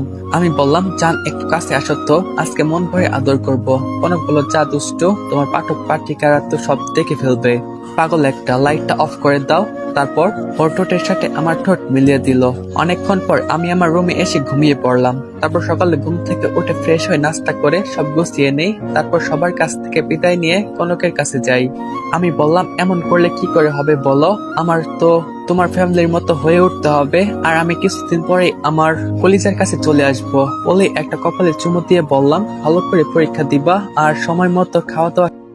আজকে আমি এমন একটি বুক মেকার অ্যাপের সম্পর্কে বলবো যেটি পিএসজি এবং সিরিয়ার অফিসিয়াল পার্টনার। এশিয়া কাপ শুরু হয়ে গিয়েছে, এটি সবচেয়ে বড় সুযোগ আপনার প্রিয় দলকে সমর্থন করার। এই অ্যাপে আপনি cricket, football, tennis live match দেখতে পারবেন এবং তাদের স্কোর ভবিষ্যৎবাণী করে সহজেই অর্থ উপার্জন করতে পারবেন। সেই সাথে বিএমডব্লিউ গাড়ি, আইফোন, ল্যাপটপ এবং আরো অনেক নগদ পুরস্কার জেতার সুযোগ রয়েছে। আপনি বিকাশ, নগদ, রকেট দিয়ে সহজেই আপনার জেতা টাকা তুলতে পারবেন। এখানে আপনি 24 ঘন্টা 7 দিন গ্রাহক সহায়তা পাবেন। তাই এখনই আমার বায়োতে থাকা লিঙ্ক ব্যবহার করে রেজিস্ট্রেশন করুন। আর হ্যাঁ, রেজিস্ট্রেশনের সময় আমার প্রোমো কোড ইয়ান04 ব্যবহার করে প্রথমবার ডিপোজিটে 24,000 টাকা পর্যন্ত পান। করবা ওকে? কনক বলল, তুমিও। বলে বের হয়ে গেলাম। তারপরে বাস স্ট্যান্ডে চলে এসে একটা টিকিট কাটি। রাত 8টার বাস ছাড়লো। আমি কানে হেডফোন লাগিয়ে গান শুনছি। এমন সময় আমার চোখ আটকে যায়। ভালো করে দেখি আমার মামার বড় ভাই, মামি আর বেঞ্জু ভাই। বড় ভাই আমাকে দেখে আমার কাছে এগিয়ে এসে যা বললো তা শুনে আমি আকাশ থেকে পড়লাম। বড় ভাই আমাকে বলল, কিরে কেমন আছিস? অনেকদিন পর তোরে দেখলাম রে, তা তুই আমারে আনতে যাস নাই কেন? আমি কিন্তু অনেক কষ্ট পাইছি, আর তুই যার জন্য আমার উপরে রাগ করে আমাকে আনতে যাস নাই, আমি কিন্তু তোর জন্য সেটা আনছি। ভাইয়া আমার জন্য কি আনছে সেটা আপনারা পরে জানতে পারবেন। আমি বললাম, কি আপনি আর কি সব উল্টাপাল্টা কথা বলছেন? আমি আপনার ভাই হতে যাব কেন? বড় ভাই বলল, এসব কি বলতেছস ছোট ভাই? আমি তো কিছুই বুঝতে পারতেছি না। আমার কে তুই চিনছস না? আমি তোর বড় ভাই। আমি বললাম, আমার কোনো পরিবার নেই, আর বড় ভাইয়ের তো কোনো প্রশ্নই ওঠে না। সেটা শুনে বড় ভাইয়ের চোখে জল আমি স্পষ্ট বুঝতে পারলাম, কিন্তু আমার আর এই পরিবারের প্রতি কোনো মায়া নেই। তারপর বড় ভাই আমার সাথে আর কোনো কথা না বলে চলে গেল। এমন সময় আমার ফোন বেজে উঠলো। এই পাশ থেকে বলল, জান তুমি কি বাসায় উঠছো? আর কোনো অসুবিধা হয় নাই তো? আমি বললাম, না রে পাগলি, কোনো সমস্যা হয় নাই, আর আমি বাসে উঠছি। এখন আমি বাগের হাটের মধ্যে আর একটা সমস্যা হয়েছে। কনক বলল, কি হয়েছে বলো তাড়াতাড়ি। অনেকটা উত্তেজিত হয়ে বলল। আমি বললাম, আজ আমার পরিবারের সাথে দেখা হয়েছে। এক বাসে বসে আছি, আর আমার ভাইয়ের সাথে কথা হয়েছে একটু আগে। যা কথা হয়েছে সব খুলে বললাম কনকরে। কনক বলল, তোমার এটা করা ঠিক হয় নাই। সে তো কিছু জানে না, তার সাথে এমনটা না করলেও ভালো হতো। যাই হোক, ভালো করে পরীক্ষা দিবা। নয় কিন্তু একটা আদর পাবা না এই বলে দিলাম। আমি বললাম আগে পরীক্ষাটা দিয়ে নেই, তারপর দেখাবো। আচ্ছা জান ভাই, পরে কথা হবে, এই বলে কল কেটে দিল। আমিও কানে হেডফোন লাগিয়ে গান শুনতে শুনতে ঘুমিয়ে গেছি। কন্ট্রাক্টর বলতেছে, এই মামা ওঠেন, আমরা কুষ্টিয়া মজমপুর চলে এসেছি। আমি তারপর বাস থেকে নেমে একটা রেস্টুরেন্টে গিয়ে নাস্তা করে কেবলই বসলাম, এমন সময় দেখি আমার বেস্ট ফ্রেন্ড শিহাব বলল, কি রে তুই সোহান না? আমি বললাম, নিজের ফ্রেন্ডকে ভুলে গেলি। টুকটাক কথা বলে চলে আসলাম শিহাবদের বাসায়। আমাকে দেখে শিহাবের আম্মু জড়িয়ে ধরে বলল, বাবা তুই এতদিন কোথায় ছিলি? রাগ করে বাসা থেকে 1 বছর আগে বেরিয়ে গেলি, আর আসলি না। কিন্তু তোর পরিবারের কাছে যদি তোর কথা জিজ্ঞেস করি, তারা এড়িয়ে যায় আর বলে ওর কথা আর আমাদের কাছে না বলতে। আমার আম্মা আর শিহাবের আম্মু বেস্ট ফ্রেন্ড ছিল, তাই আমি শুনে একটু কষ্ট পেলাম, কিন্তু আন্টিকে বুঝতে দিলাম না। আচ্ছা বাবা তুই ফ্রেশ হয়ে নে, নাস্তা করে নে। না আন্টি, আমি নাস্তা করে আসছি, তুমি করে নাও বলে আমি রুমে চলে আসলাম। তারপর ফ্রেশ হয়ে একটু ঘুমিয়ে নিলাম, কারণ সারা রাত পড়তে হবে। ও হ্যাঁ, যার জন্য কুষ্টিয়া আসা। আমার কালকে এসএসসি পরীক্ষা, তাই পরীক্ষা দিতে আসছি। ঘুম ভাঙলো শিহাবের ডাকে, এই মামা ওঠ, গোসল করে নে, লাঞ্চের সময় হয়ে গেছে তো। আমি বললাম বলে ওয়াশরুমে ঢুকলাম। এই আমি গোসল করছি, আপনারা তাকিয়ে আছেন কেন? আমার বুঝি শরম করে না? চোখ বন্ধ করে রাখেন। আমি কিন্তু অনেক লজ্জা পাচ্ছি। তারপর গোসল করে লাঞ্চ করে পিসিটা অন করলাম। আজকে একটু কল অফ ডিউটি খেলবো, আমার প্রিয় গেম। তারপর খেলা শেষ করে বিকালে বাইরে বের হলাম হাঁটতে। অনেকজনের সাথে কথা বললাম। তারপরে দেখি মামি আর মামাকে, তারা আমার কাছে আসছিল। সবুজ মামা বলল, সোহান যা হয়েছে বাদ দাও, আমার সাথে বাসায় চলো, আমরা তোমার জন্য অপেক্ষা করছি। তোমার ভাই তোমার জন্য আইফোন 13 আনছে, কিন্তু তখন তাকে যে কথাগুলো বলছো সে অনেক কষ্ট পাইছে। আমার জন্য এটা আনছিল। বাসের মধ্যে বলছিলাম যে পরে বলবো যে কি গিফট আনছে। আমি বললাম, না মামা কাল থেকে পরীক্ষা, আমি যাব না। হ্যাঁ যাব, তবে কোনো একদিন ইনশাল্লাহ বলে ওইখান থেকে চলে আসলাম। মামি আমার সাথে কথা বলার অনেক চেষ্টা করছিল, কিন্তু আমি পাত্তা দেইনি। বাসায় এসে ফ্রেশ হয়ে হালকা নাস্তা করে পড়তে বসলাম আমি। আমার বন্ধুকে আমি বলে দিয়েছিলাম আমাকে ডিনার করতে ডাকবি না। পড়া শেষ করে দেখি 4:21 বাজে। দিলাম কনকের কল। ওই পাশ থেকে বলা হলো, আপনার অ্যাকাউন্টে পর্যাপ্ত পরিমাণ ব্যালেন্স নেই, অনুগ্রহ করে রিচার্জ করুন, তারপর আবার চেষ্টা করুন, ধন্যবাদ। ধর, এরপর বিকাশে চলে গেলাম। আমার বিকাশে 10,090 টাকা রাখা আছে, জমানো টাকা। ওমা, বিকাশে ঢুকে দেখি 40,799 টাকা। এত টাকা কিভাবে আসলো? কেউ ভুল করে পাঠিয়ে দিল না তো? তাই বলে নোটিফিকেশন চেক করে দেখি আঙ্কেলের নাম্বার থেকে পাঠানো হয়েছে, তাও রাত 3টার সময়। আমি ভাবছি মেসেজ এলো তো নোটিফিকেশন বাজবে, কিন্তু বাজলো না কেন বলে ফোনের দিকে তাকিয়ে দেখি ফোন সাইলেন্ট করা। তারপর বিকাশ থেকে 109 টাকা রিচার্জ করে কনককে কল দিলাম। কনক কল রিসিভ করে বলল, এই কে রে, এত রাতে কল দিলি? জানিস না এখন মানুষ ঘুমায়? আমি বললাম, আমার ডায়লগ আমাকে দিতেছো? তা তোমার না আজকে পরীক্ষা, তো ঘুমিয়ে আসো কেন? কনক বলল, না একটু আগে পড়া শেষ করে ঘুমাইলাম আর তুমি কল দিলা। আমার তো এখন ঘুমের 12টা বেজে গেল। আমি বললাম, আচ্ছা ভালো, এখন পড়তে বসো বলেই কল কেটে দিলাম। তারপর ফজরের আজান দিল, আমি নামাজ পড়তে গেলাম। নামাজ পড়ে একটু হাঁটাহাঁটি করে চলে আসলাম। বাসায় এসে পড়তে বসলাম। তারপর নাস্তা করে সিয়াপড়ে নিয়ে চলে আসলাম পরীক্ষা দিতে। পরীক্ষা আজ অনেক ভালো হয়েছে, 6 সেট প্রশ্ন কমন। শিহাবও অনেক ভালো পরীক্ষা দিয়েছে। তারপর বাসায় এসে গোসল করে লাঞ্চ করে ঘুমিয়ে গেলাম। দেখতে দেখতে আমার পরীক্ষাও শেষ হয়ে গেল। একদিন আমি শিহাবদের সাথে নাস্তা করতেছিলাম, এমন সময় কে যেন কলিং বেল বাজালো, তাই দরজা খুলে দিলাম। আমি দেখি আমার মা আর বড় ভাই এসেছে। তারপরে তাদের বসতে বললো আন্টি, মানে শিহাবের আম্মু। আমরা নাস্তা করে আমি আমার রুমে চলে গেলাম। আমি আমার সবকিছু গুছিয়ে নিলাম, আজ চলে যাব চট্টগ্রাম। তারা কথা বলতেছিল। আম্মু বলল, বান্ধবী আমার ছেলের বিয়ে সামনে, তোর কিন্তু আজই যেতে হবে বলে বিয়ের কার্ড হাতে দিল। আর আন্টি বলল, সেই দিন তুমি হলে আর বিয়ের বয়স হয়ে গেল। তা বাবা তোমার হবুর শ্বশুর কেমন আছে? ভাই তো লজ্জায় শেষ, ওখান থেকে বেরিয়ে আসলো।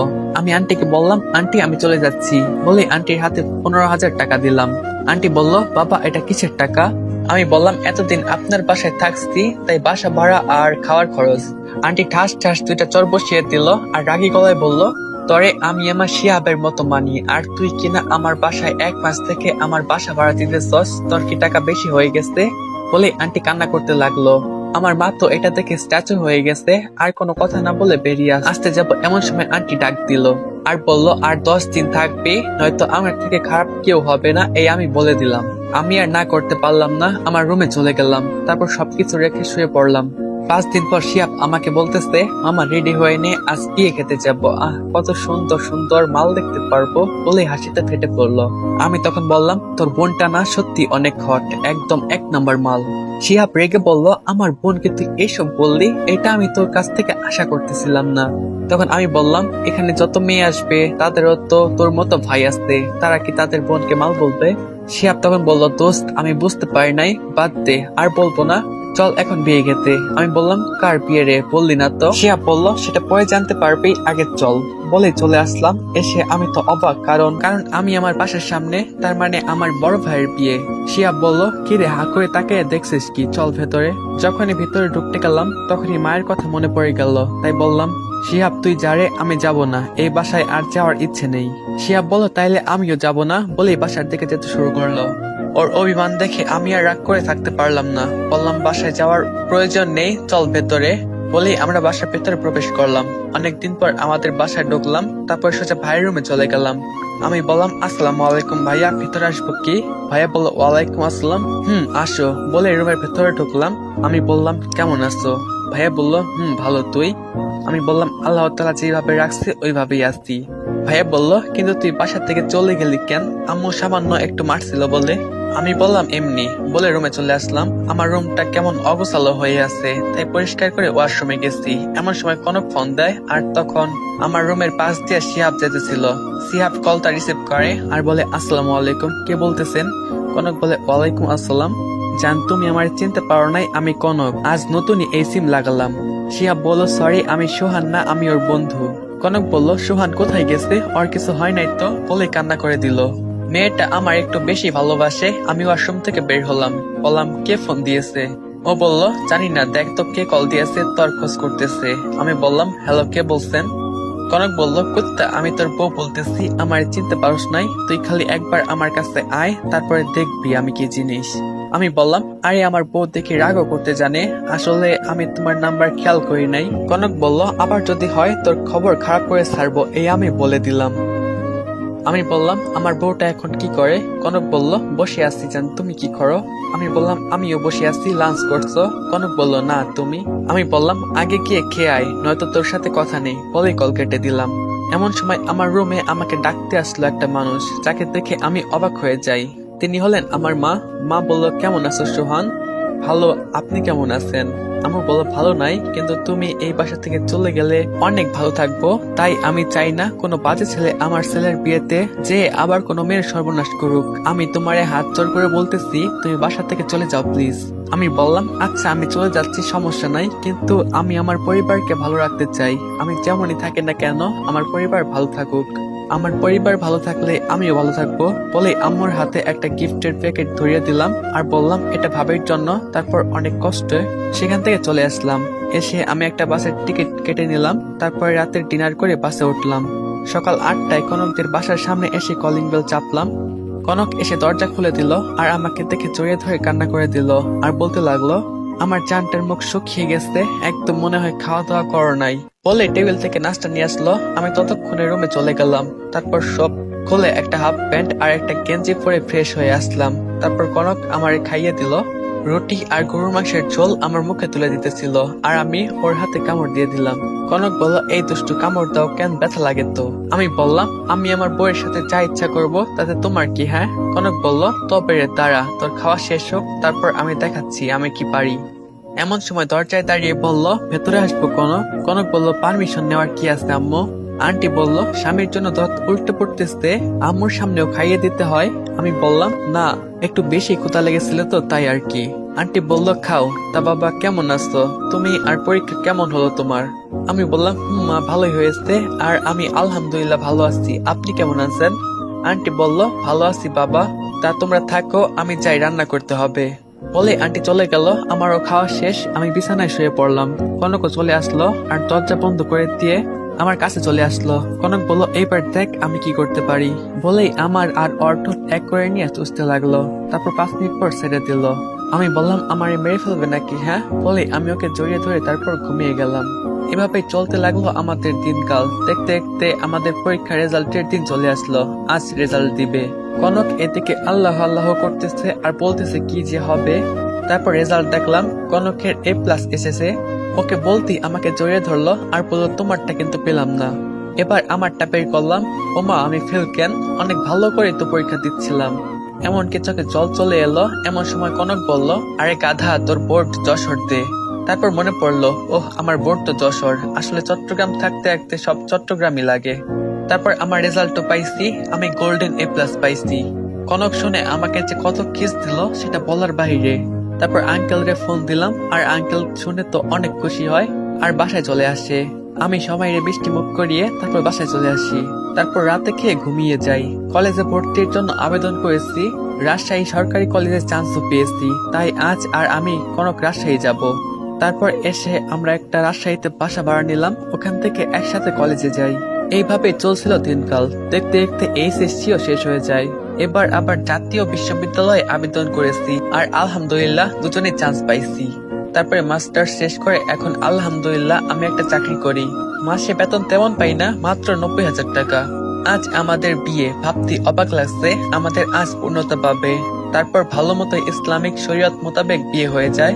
আজ আমার বাসর রাত, কিন্তু আমার অনেক খারাপ লাগছে। আজ আম্মুর কথা খুব মনে পড়ছে, কিন্তু নিয়তি যে এখানে আনছে। ভাবতে ভাবতে রুমে প্রবেশ করলাম। কনক এসে আমাকে সালাম করলো। আমি বললাম, বেঁচে থাকো মা, বেঁচে থাকো। এটা শোনার পর কনক চার করলো, এটার জন্য তো আমি মোটেই প্রস্তুত ছিলাম না। আমার গালে একটা ঠাস করে চড় মেরে বললো, কুত্তা আমি তোর মা লাগি হ্যাঁ? বলে বিছানাতে চলে আসলো। আমি ওর পিছু পিছু গেলাম। আমি বললাম, এই যে আসেন, চলেন 2 রাকাত নফল নামাজ পড়ে নেই। নামাজের কথা শুনে কনক না আনতে পারলো না। দুজন চলে গেলাম ওয়াশরুমে। অজু করে এসে নামাজ পড়ি। আমি বিছানায় শুয়ে পড়লাম।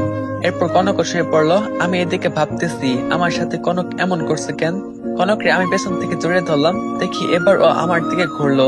তারপরে আমি ওকে বললাম, আমি জানি আমার বউটা আমার উপর রাগ করে থাকতে পারবে না। বলেই একটা ভালোবাসার পরশ এঁকে দিলাম। কনক বলল, তুমি আমাকে সব সময় রাগাও কেন? আমি বললাম, তোমাকে রাগাতে আমার ভালো লাগে। ও বউ, এবারের মতো মাফ করে দাও, আর কোনোদিন বলবো না। কনক বলল, আচ্ছা এবারের মতো মাফ করলাম। এরপর যদি বলতে দেখি আমার থেকে খারাপ আর কেউ হবে না, আমি বলে দিলাম। এটা বলে আমার বুকে এসে কান্না করে দিল। আমি বললাম, আরে পাগলি, কান্না করে নাকি কেউ এভাবে? জানো, আজ আমার অনেক খারাপ লেগেছে। একটা ভুলের কারণে আজ আমি আমার পরিবারের কাছে খারাপ। কনক বলল, আমার জান রে, আমি কষ্ট পেতে দিব না। আমি আমার ভালোবাসা দিয়ে সব ভুলিয়ে দিব। আচ্ছা জান, আমাকে একটা জিনিস দিবা? আমি বললাম, একটা না রে, 1000টা দিব, বলো কি লাগবে? কনক বলল, আমি তোমার বাবুর আম্মু হতে চাই। বলে আমার বুকে মুখ লুকালো। আমি বললাম, ওহ এই ব্যাপার, আচ্ছা এটা কাল হবে, আজ ছাদে চলো। বলে ওকে কোলে তুলে নিলাম। তারপর ছাদে চলে আসলাম। এসে ওর কোলে মাথা রেখে শুয়ে আসছি।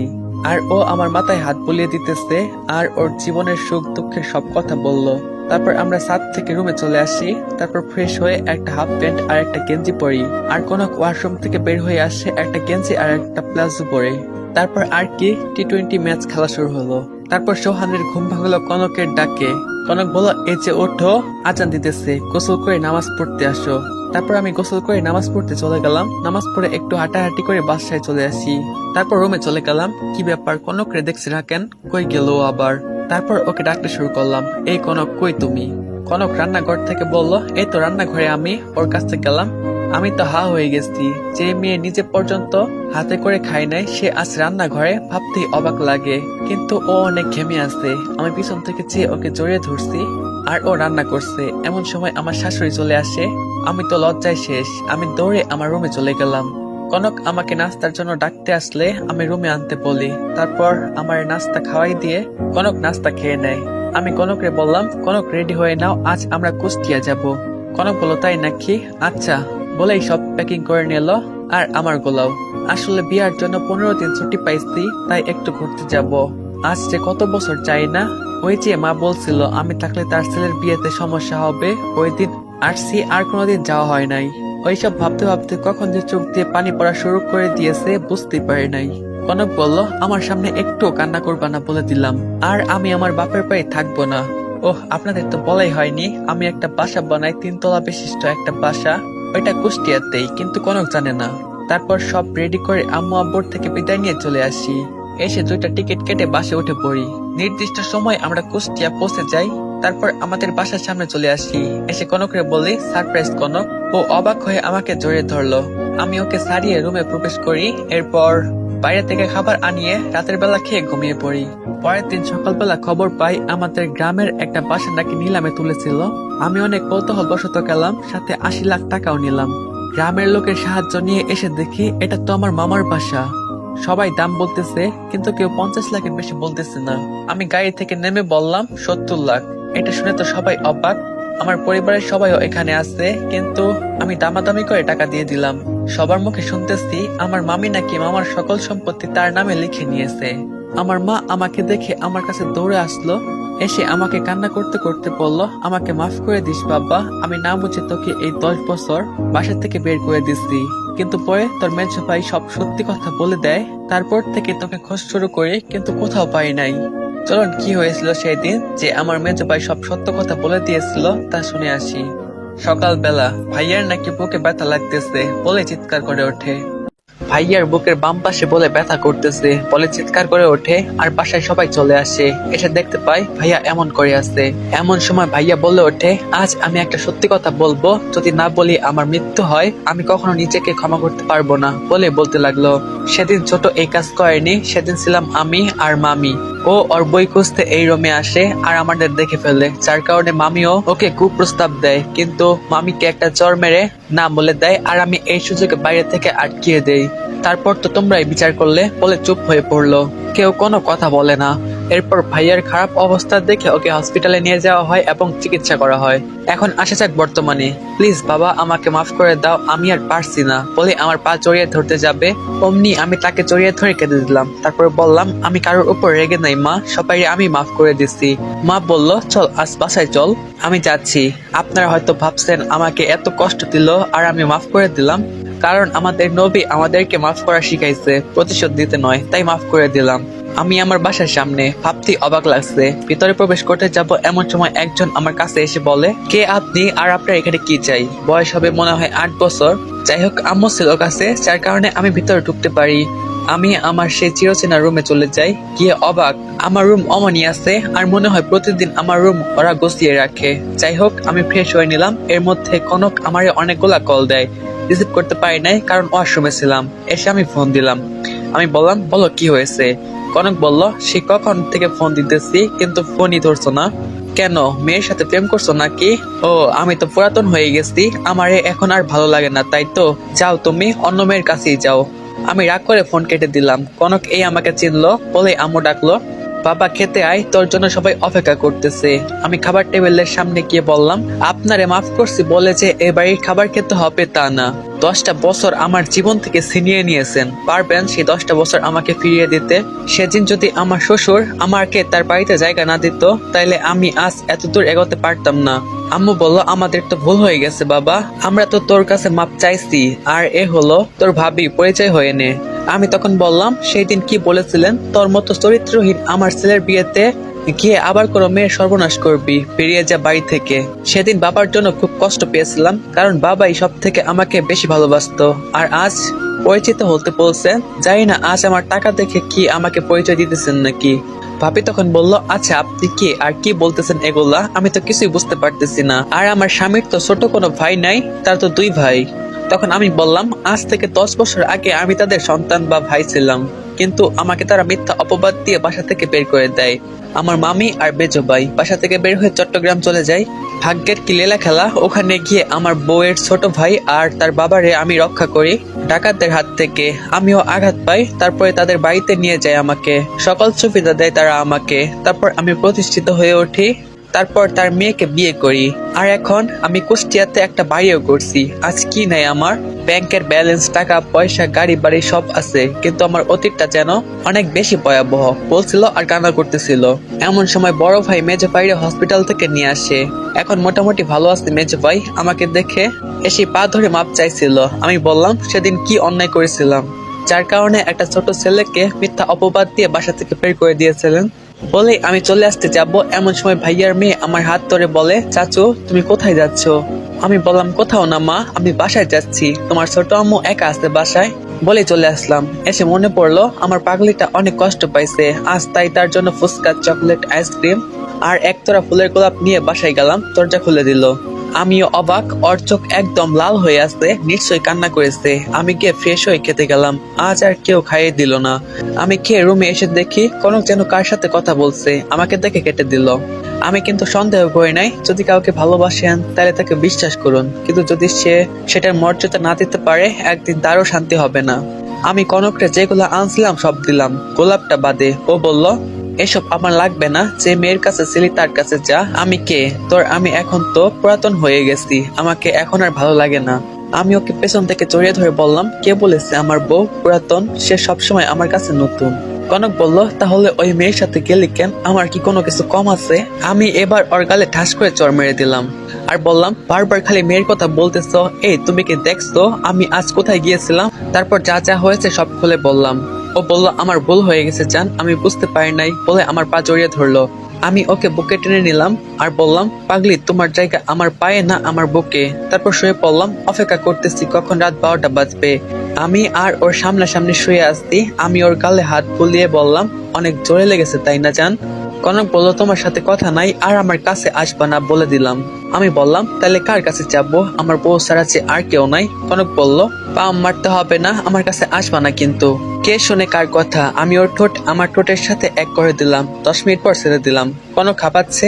আমিও তারপর কনক রে কোলে করে ছাদে নিয়ে গেলাম। কনকের কোলে মাথা দিয়ে শুয়ে আসছি আর ও আমার মাথায় হাত বুলিয়ে দিতেছে, খুব ভালো লাগছিল। আমি এবার উঠে পড়লাম। কনক বলল, কি হলো তোমার হঠাৎ উপরে উঠে পড়লে যে? আমি দৌড়ে রুমে চলে আসলাম, তারপর ফুলটা নিয়ে আবার ছাদে চলে আসলাম। তারপর ওরে দিলাম ফুলগুলো। কারণ কি জানেন? আমি ওকে প্রপোজ করতে পারতাম, কিন্তু করলাম না। শুধু ওর কানের কাছে মুখ নিয়ে বললাম, চলো রুমে চলো, তোমাকে আমার বাবুর আম্মু বানাবো। তারপর কনক আর আমি রুমে চলে আসি আর ডুবেছি ভালোবাসার সাগরে। সকালবেলা আমার ঘুম ভেঙে যায়, দেখি কনক ওয়াশরুম থেকে বের হচ্ছে, শরীর ভেজা। আমি আর থাকতে পারলাম না, কে জড়িয়ে ধরলাম। কনক বলল, এই সাত সকালে কি শুরু করলা? সারাত ঘুমাতে দাও নাই, আবার এখন শুরু করছো? এমন সময় আমার ফোন বেজে ওঠে।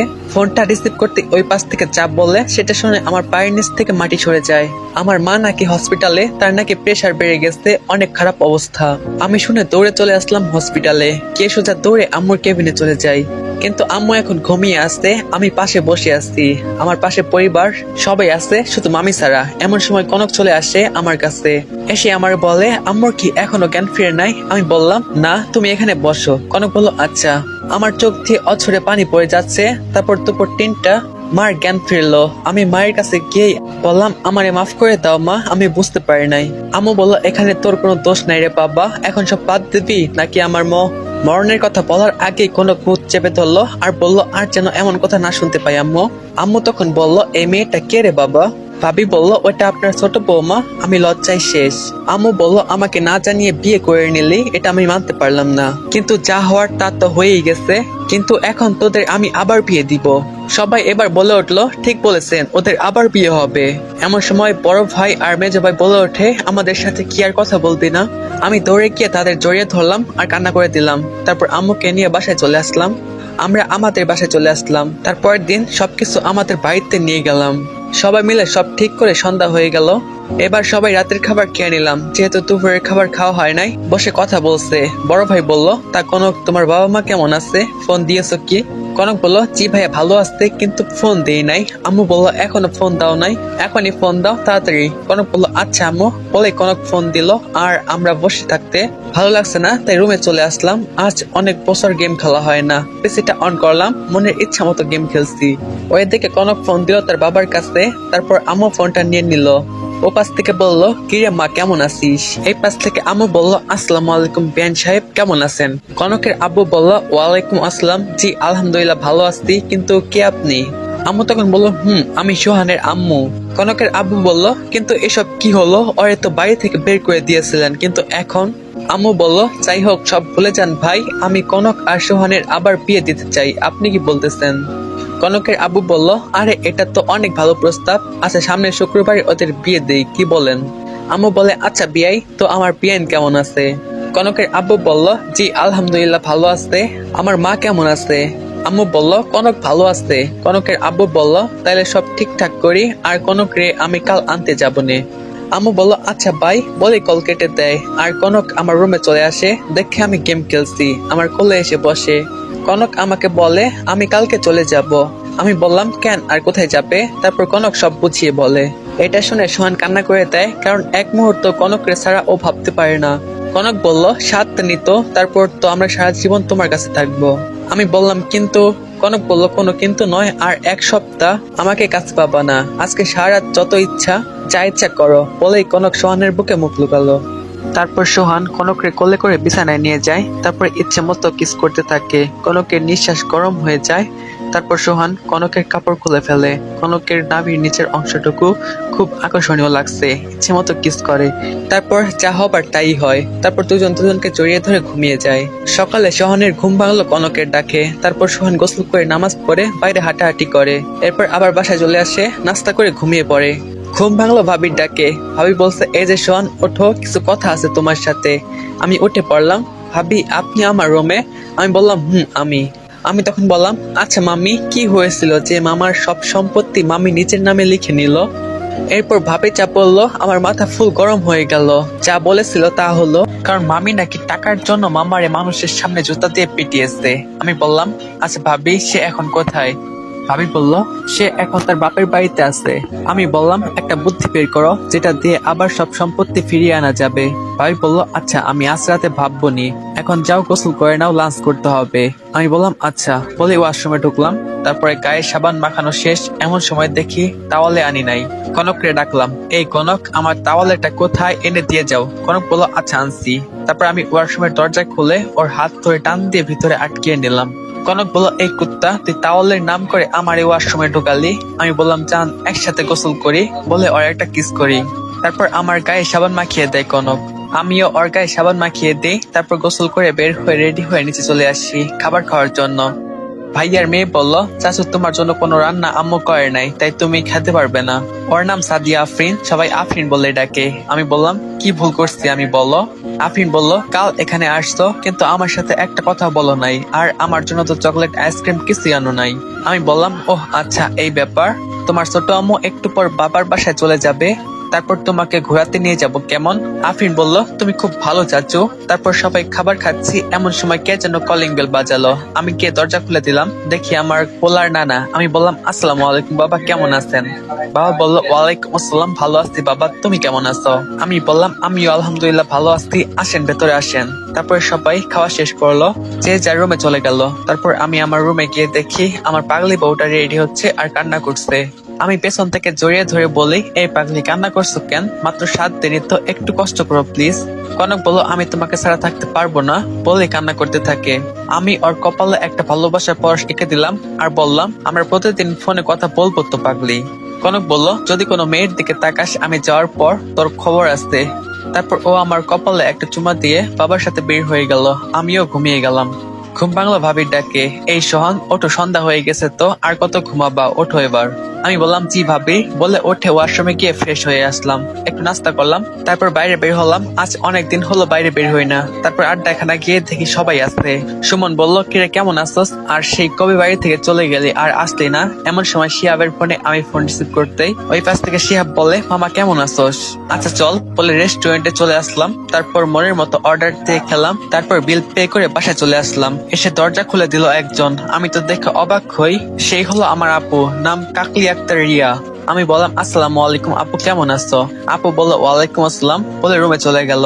আমি ভাবছি রাগ করেছে হয়তো। তারপর আমার রুমে গিয়ে ফ্রেশ হয়ে ঘুমানোর প্রস্তুতি নিলাম। কখন যে ঘুমিয়ে গেছে এদিকে আমার কোনো খেয়াল নেই। এদিকে কনক তার বাবা একটা রিক্সা করে বাস স্ট্যান্ডে আসছিল। এমন রিক্সায় উঠছে সে চালাতে পারছে না। এটা দেখে কনকের বাবার একটু রাগ হলো আর বলল, রিক্সা চালাতে পারো না তো চালাতে যাও কেন? রিক্সাওয়ালা বলল, স্যার আমার যে চালাতেই হবে, নয়তো খাবো কি? কনক একটু অবাক হলো আর সন্দেহের সুরে বলল, আচ্ছা আপনার পরিবারের কে কে আছে? রিক্সাওয়ালা বলল, ম্যাম আমার এই দুনিয়ায় আপল বলতে কেউ নেই, ছোটবেলা থেকেই বাপ মাকে দেখি নাই। ছেলেটার কথা বলার স্টাইল দেখে সামাদ সাহেব বলল, আচ্ছা তোমার কেউ নাই? লোকটি বলল, আমার একটা দাদু ছিল কিন্তু আমাকে ছেড়ে চলে গেছে আজ 7 দিন, আর তার পেশায় এখন আমি করছি। আমার দাদু নাকি আমারে মজমপুরে পায়, তারপর থেকে তার কাছে থাকতাম, কিন্তু আজ সেও নাই বলে ছেলেটা কান্না করে দিল। এতক্ষণে তারা বাস স্ট্যান্ডে চলে এসেছে। ভাত দিতে যাবে এমন সময় সাদমান সাহেব চোখ আটকে যায় নাইমের গলার নিচে। তখন কনকের বাবা জিজ্ঞেস করলো, এটা কিসের দাগ তোমার গলার নিচে? নাইম বলল, জি স্যার, এটা আমার জন্ম দাগ। কেন? অমনি নাইম রে জড়াই ধরে চিৎকার করে বলতে থাকে, বাবা তুই কোথায় ছিলে এতদিন? তোরে আমি অনেক খুঁজেছি কিন্তু পাই নাই, আমারে মাফ করে দিস। কনক আর নাইম দেখে তো অবাক, কি হচ্ছে এগুলা? কনক বলল, বাবা তোমার না একটা ছেলে নেই, তাহলে উনি কে? কনকের বাবা বলল, এসব পরে হবে, বাবা তুই চল এখন আমাদের সাথে। নাইম বলল, আমি যেতে পারবো না, আর আমি যে আপনার ছেলে তার প্রমাণ কি? কনকের বাবা বলল, প্রমাণ লাগবে? তাহলে তোর জামাটা খুল, দেখ ওইখানে তোর একটা কাটা দাগ আছে যেটা তোর ছোটবেলায় কেটে গিয়েছিল। নাইম জামা খুলে ফেললো আর কনক দেখলো তার সত্যি সত্যি পিঠে একটা কাটা দাগ আছে। তারপর আর বুঝতে বাকি রইল না। নাইম বলল, আচ্ছা আমি যাচ্ছি, কিন্তু দাদু এগুলাকে দেখবে। তারপর একজন পরিচিত লোকরে বলে, তার উপর সব দায়িত্ব দিয়ে নাইমের সকল সার্টিফিকেট সহ মাস্টারের বই এগুলা নিয়ে তার বাসায় উঠে পড়ে। সঠিক সময় তারা পৌঁছে যায় চট্টগ্রামে। তারপর রিক্সা করে তাদের বাসায় চলে আসে। বাসার সামনে এসে বলে, ম্যাডাম এটা আপনাদের বাসা? কনক বলল, জি। তারপর কলিং বেল বাজালো। কনকের খালামণি এসে দরজা খুলে দিল। কনকের খালামণি জিজ্ঞেস করলো, এই ছেলেটা কে আর এখানে যে? কনক বলল, আমার ভাইয়া এটা। তারপর নাইমের রুম দেখিয়ে দিল। তারপর সে ফ্রেশ হয়ে নিচে চলে এলো। সবাই রাতের খাবার খাচ্ছে। কনকের বাবা বলছে, বুঝলা কনক, তোমার ছোট ভাই তোমার আপন ভাই না। নিলয় চলে যাওয়ার পর তুমি ছিলে অনেক ছোট। তারপর একদিন তোমার ছোট ভাইরে নিয়ে আসি তোমার খালার জন্য। সবাই তারপর নাইমের সাথে কথা বললো। তারপর নাইম তার মায়ের কাছে গিয়ে, আসসালামু আলাইকুম, কেমন আছেন আন্টি? কনকের মা বলল, ওয়ালাইকুম আসসালাম। কে তোর আন্টি? আমি তোর জন্মদাত্রা মা, আজ থেকে মা বলে ডাকবি, ওকে? তারপর নাইমের রুমে চলে যায়। তারপর ঘুমিয়ে পড়ে। সকালবেলা, এই ভাইয়া ঘুম থেকে উঠে পড়ো, নাস্তা করতে হবে তো। তারপর নাইম ঘুম থেকে উঠে ফ্রেশ হয়ে নিচে গিয়ে টেবিলে বসে পড়ে। সবাই একসাথে নাস্তা করে কনকরে বলে, ভাইয়া রেডি হয়ে নাও, বাইরে যাব। নাইম রেডি হয়ে নিল। সবাই মিলে শপিং এ গেল। শপিং করে এসে সবাই ফ্রেশ হয়ে ঘুমিয়ে যায়। এবার ফিরে আসা যাক বর্তমানে। কে রে অ টাইমে ফোন দিল? ওই পাশ থেকে বলল, জান কি করো? এই পাশ থেকে বলল, চাও না এখন মানুষ কি করে? ঘুমাচ্ছি, তুমিও ঘুমাও। বাই বলে কল কেটে দিল। ওই উঠবা নাকি পানি মারবো? ধর, আর আসার সময় পেল না। অসময়ে কেউ কি ডাকে? ভাবি বলল, একটা বুদ্ধি পাইছি যেটা দিয়ে মামিরে কাবু করা যাবে। আমি খুব উত্তেজিত হয়ে জিজ্ঞেস করলাম, কি বুদ্ধি ভাবি, তাড়াতাড়ি বলো। ভাবি বলল, একদিন মামি কার সাথে যেন কথা বলছিল, তখন আমি বিষয়টা খেয়াল করি। তারপর তার মেসেঞ্জার চেক করতে দেখতে পাই একটা ছেলের কাছে অনেকগুলা নোংরা পিক সেন্ড করা। আমি ওইগুলা স্ক্রিনশট দিয়ে আমার জিমেলে নিয়ে নেই। আমি বললাম, তো এখন কি করবো এটা দিয়ে? মামার সাথে তো সবকিছু শেষই। ভাবি বলল, আরে পাগল, এখনই খেলা। যার সাথে ওর সম্পর্ক আছে ও আমার ফ্রেন্ড হয়। আমি ওরে সব বলছি। ও বলল কাল রাতেই আমাকে ঠিকানায় যেতে।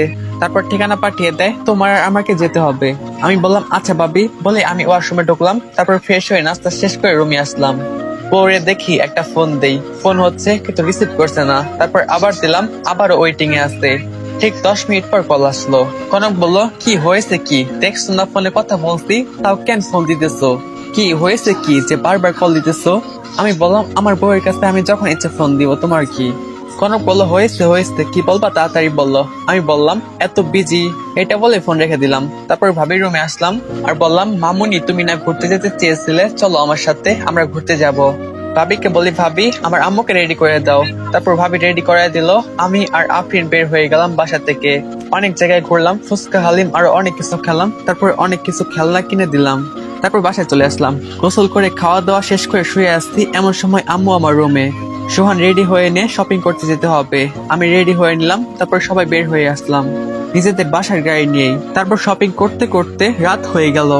বাসায় এসে ফ্রেশ হয়ে ঘুমিয়ে গেলাম। আজ সকালে ঘুম ভাঙলো জান্নাতের ডাকে। জান্নাত আমার খালাতো বোন। এই শালা ওঠ, সেই কখন থেকে তোরে ডাকছি, উঠিস না কেন? ওঠ বলছি। ঘুম ঘুম চোখে বললাম, তোরা কখন আসলি? জান্নাত বলল, এই মাত্র আসলাম, এসে দেখে তুই ঘুমাচ্ছিলি, এটা ডাকলাম। তোর যে আজ গায়ে হলুদ, মনে আছে? আমি বললাম, আমার মনে নেই তো তোর মনে আছে শালি, তুই নিচে যা, আমি আসতেছি। বলে ফ্রেশ হয়ে নাস্তা করে নিলাম। তারপর ভাবিরা আসলো আমাকে গোসল করানোর জন্য। গ্রামে এটা বেশি হয়। আমার এক ভাবি বলল, প্যান্ট খুলে লুঙ্গি পরে নাও। আমি তো লজ্জায় শেষ। তারপর লুঙ্গি পরে গোসল করে নিলাম। আবার ঝামেলা, এখন টাকা না দিলে কিছুই পড়তে দেবে না, তাও 1 টাকা না, 5,000 টাকা। কি আর করব, আম্মুকে বললাম আমার মানি ব্যাগ থেকে দিতে। তারপর গায়ে হলুদ শেষ হলো। এখন ভাবির সাথে সে লোকটি দেওয়া ঠিকানায় যাব। তারপর দুজন বেরিয়ে গেলাম। নির্দিষ্ট স্থানে চলে আসলাম। তারপর সে লোকটি আর আমি মামির গায়ে ঠাস করে চর বসিয়ে দিয়ে বললাম, কুত্তার বাচ্চা, তুই আমার মিথ্যা অপবাদ দিয়ে বাসা থেকে বের করেছিস। তোর জন্য আমার মেজো ভাই আমার কাছে কালার ছিল, আবার আমার মামার সব সম্পত্তিও নিয়ে নিলি। ও চুপ করে আসলে, কোনো কথা বলছে না। তারপর ভাবি বলল, আমি এই স্ক্রিনশট গুলা কি সবাইকে দেখাবো নাকি ভাইরাল করে দিব? ওটা দেখে আমার মামি মাথায় হাত দিয়ে বসে পড়লো, কারণ ওখানে তার এমন ছবি ছড়িয়ে আছে যেটা দেখে যে কেউ বুঝতে পারবে। তারপর মামি বলল, কি চাও আমার কাছে? আমি তাই দিব, কিন্তু আমার পিক ভাইরাল করো না। ভাবি বলল, এখানে একটা সই করে দাও তাহলেই হবে। ভাবি আগের থেকে সব কাগজ গুছিয়ে রাখছিল, তাই শুধু মামির সই হলেই হলো। তারপর সে সই করে দিল। মামি বলল, তাহলে চলো বাসায় যাই। সেই ছেলেটা বলল, কিসের বাসা? আর আমি কি তোকে বিয়ে করব? তোরে তো এতদিন ভোগ করছি। তাই বলে হেসে দিল। কেন আমার না মিথ্যা অপবাদ দিছিলা, আমার মামার সম্পত্তি নিছিলা, এখন কি আর কিছু আছে তোমার? নাই, আল্লাহ যা করে ভালোর জন্যই করে, আল্লাহ হাফেজ বলে ভাবিরে আর তার বন্ধুদের সাথে গাড়িতে উঠে পড়লাম। জানি না কতক্ষণ মামি ওইখানে দাঁড়িয়েছিল। আল্লাহ মানুষকে ছাড় দেন, কিন্তু ছেড়ে দেন না। একদিন না একদিন সে তার সমাপ্তি দেননি। তারপর আমরা মনের আনন্দে বাসায় চলে আসলাম। এসে দেখি মামা আমাদের বাসায়। তারপর আমি এসে আমার রুমে চলে আসলাম। তারপর মামাকে গিয়ে মামার সব সম্পত্তি বুঝিয়ে দেই। দেখতে দেখতে বিয়েটা কমপ্লিট হয়ে গেল। আমি বাসার রুমে প্রবেশ করছি। তারপর কনক আমারে সালাম করলো। তারপর 2 রাকাত নামাজ পড়ে আল্লাহর কাছে দোয়া চাইলাম। তারপর খাটে গিয়ে বসলাম। আচ্ছা, আমার সাথে কথা বলছো না কেন কনক? আমি কি কিছু দোষ করছি? কনক বলল, অনেক দোষ করছো, আমারে এই 7 দিন একটুও টাইম দেও নাই। আমি বললাম, আমি ক্ষমা চাচ্ছি বউ, আর হবে না। কনক বলল, তার জন্য সাজা পেতে হবে। আমি বললাম, কি করতে হবে? কনক বলল, আমাকে কোলে নিয়ে ছাদে নিয়ে চলো। তারপর ওরে ছাদে এনে ওর কোলে মাথা রেখে গল্প করলাম অনেকক্ষণ। তারপর রুমে চলে আসলাম। আমি কনককে বললাম, আচ্ছা কনক, রুমে ঢোকার সময় বন্ধুরা বললো বিড়াল মারার কথা, কিন্তু কিভাবে মারবো যদি বলতা? কনক বলল, ওরে শয়তান, আমার কাছে আসো, শিখিয়ে দেই। বলে ওর কাছে গেলাম। তারপর ইতিহাস। তো আসসালামু আলাইকুম গাইস, এই গল্প এই পর্যন্ত ছিল। এই গল্পটা তোমাদের কাছে কেমন লাগছে অবশ্যই কমেন্ট বক্সে জানাবা। আর খুব দ্রুতই আরেকটা ইন্টারেস্টিং গল্প নিয়ে চলে আসবো। ভালো থাকো সবাই, আল্লাহ হাফেজ।